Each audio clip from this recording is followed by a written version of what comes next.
Supreme Court cases and Jacksonian democracy later, which is the presidency of Mr. Andrew Jackson. You really need to make sure you're listening to this lecture. If you need to go out in the hall, that's fine, but you need to be listening if you have headphones or whatever.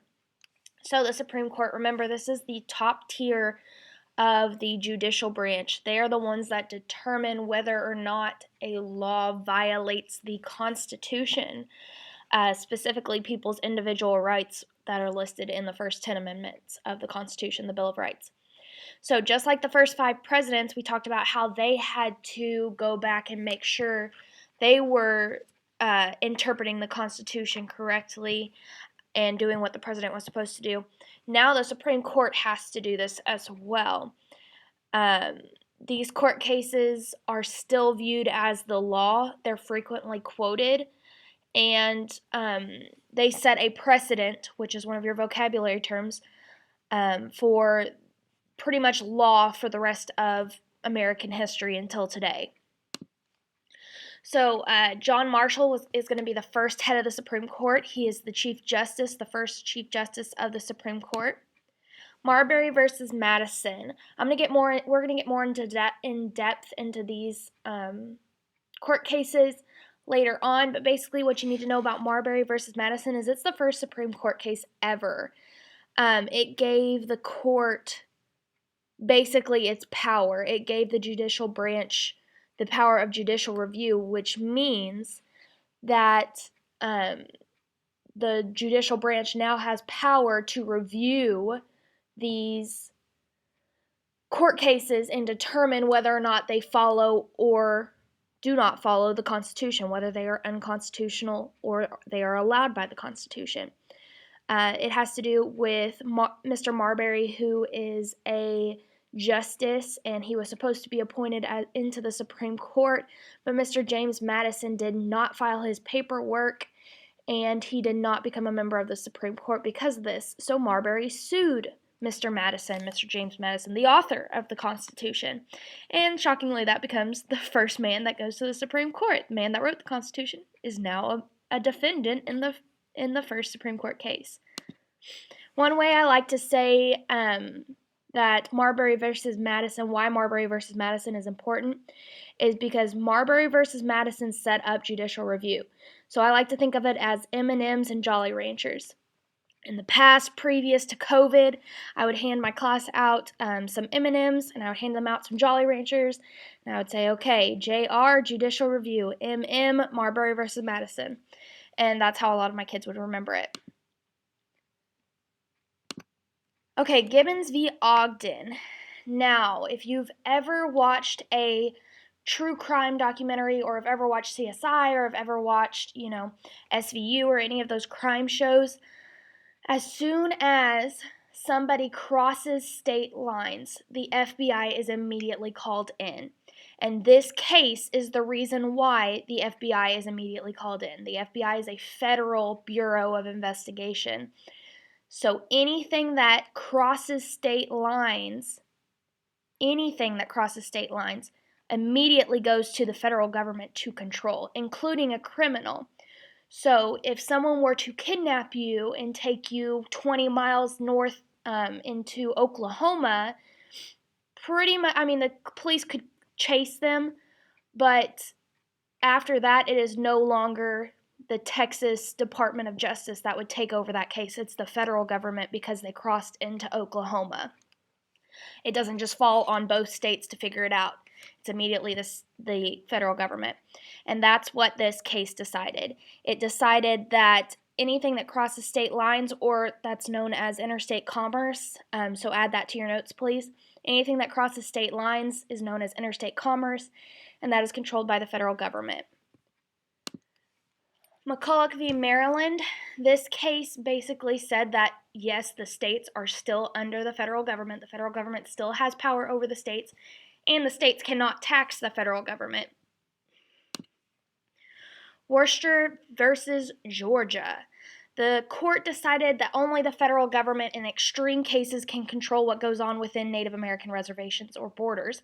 State law does not apply to reservations at all. This is why if you go up to Oklahoma, it's illegal to own casinos. But on Indian reservation, because state law does not apply to Indian reservation, they can own casinos. So you have casinos named Choctaw, which is the name of a tribe of Native American. Okay, so question, which one of these Supreme Court cases do you think is the most important? You have to give 2 reasons why. Now we're going to get into President Andrew Jackson. You might have heard his name before. He was mentioned during the War of 1812. He's an important general around that time, and we'll talk about that here in a second.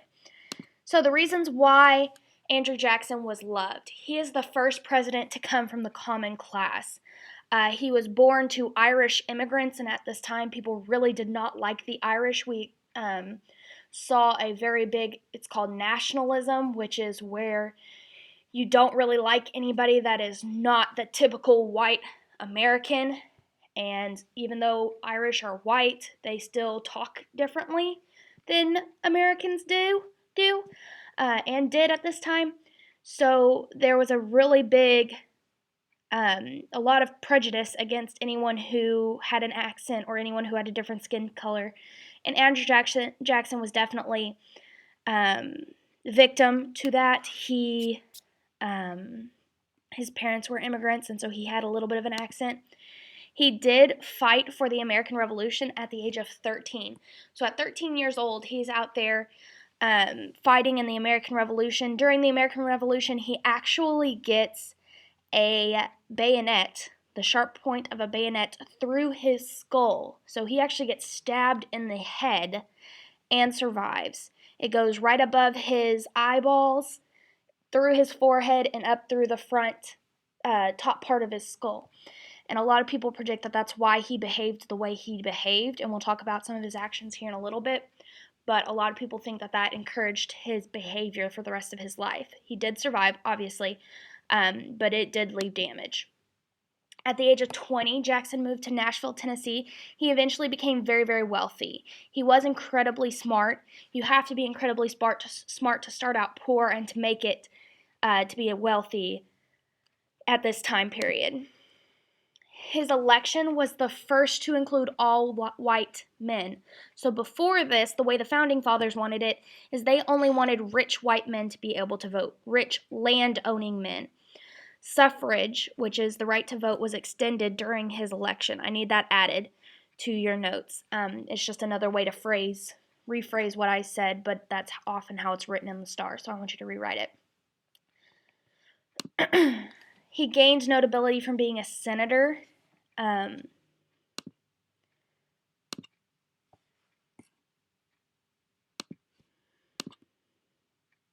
He gained the most fame. The reason why he was able to become wealthy, the reason why he was able to become a senator is because of the War of 1812. Now later we're going to do an assignment with this monument, so please remember it. This is a monument in New Orleans. Remember the Battle of New Orleans where we defeated the British by a lot? Like we captured or killed every single British commander in 10,000 men, meaning 10,000 men that they were commanding. And we won that during the War of 1812. And it was a huge ordeal. It made its way across the United States, and everyone just revered Andrew Jackson. He became known as Old Hickory, was his nickname, because he was intelligent and he was a great leader. He asked for alliances through these various Native American groups, which we talked about previously, but he did end up violating his, basically, treaties with them. He defeated the British in the Battle of New Orleans, like I just said, and he was very strong in comparison to the previous 2 presidents. He ran as a Democrat. Make sure you add this to your notes. He ran as a Democrat. That's where that Jacksonian democracy term comes from.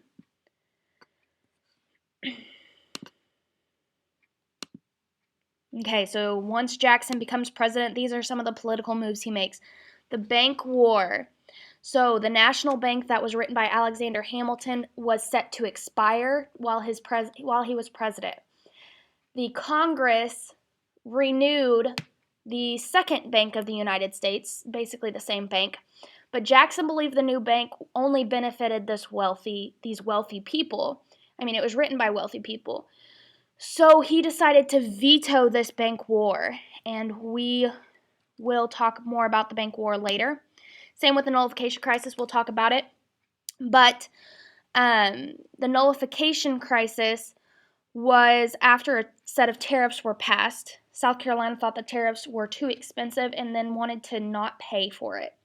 So what they did was they read the Constitution, they read the 10th Amendment, which gave powers not enumerated in the Constitution to states, and they decided, you know what?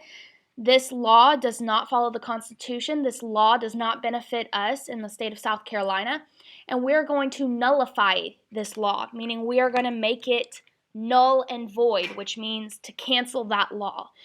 They basically believed that they didn't have to follow it within their states if they didn't want to. Well, Jackson took that power away from the states in cases of Supreme Court federal law. This is going to be one of the Civil War causes later on, and we'll talk more about this later to get more of an in-depth version of what happened, but it is very, very important that you understand what happened with the nullification crisis. The spoils system. Jackson created this system. This is still a system that is unfortunately in place today. Many presidents in our past and present choose to appoint people to cabinet positions that don't necessarily deserve to be there. They are supporters, they are people who will not question the president, and it's ultimately a way for the president to gain more power. And when I say present, I mean like the past 20 years or whatever. If you can figure out which president in the past 20 years has done that, there have been a couple.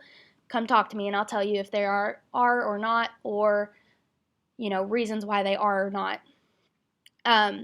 But the cabinet positions, you should be highly educated in whatever field, whatever cabinet you are assigned to, and you can really tell the cabinet members who are educated in their field and who are not educated in their field.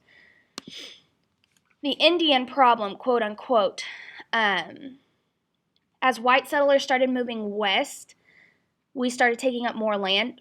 White settlers started taking up more land. The United States started taking up more land. And they became in conflict with Native American land.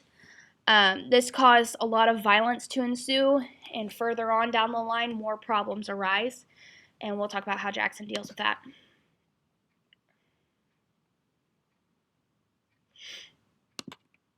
The spoils system. So it's the practice of rewarding supporters with government jobs.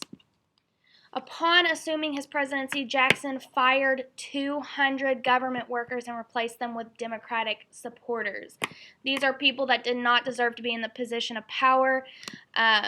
For example, a man who had literally never even written a letter became the postmaster general. Like, he had never sent a letter through the United States Postal Service, and now he was in charge of the Postal Service. That's what I mean by you can tell the people that are appointed to cabinet positions that are not educated in their field. It is very, very obvious. One of Jackson's supporters replied to all of his criticism by saying, "To the victor belong the spoils," which basically means whoever wins is obviously going to get the reward. And his reward was appointing friends to these high-ranking government jobs. This is also called the kitchen cabinet, quote unquote. The reason why is because, well, the kitchen cabinet doesn't really have a meaning in government, and neither did his government officials. They really didn't know what they were doing. They didn't serve a government use. They might as well not even been cabinet members. And here's another depiction of the kitchen cabinet.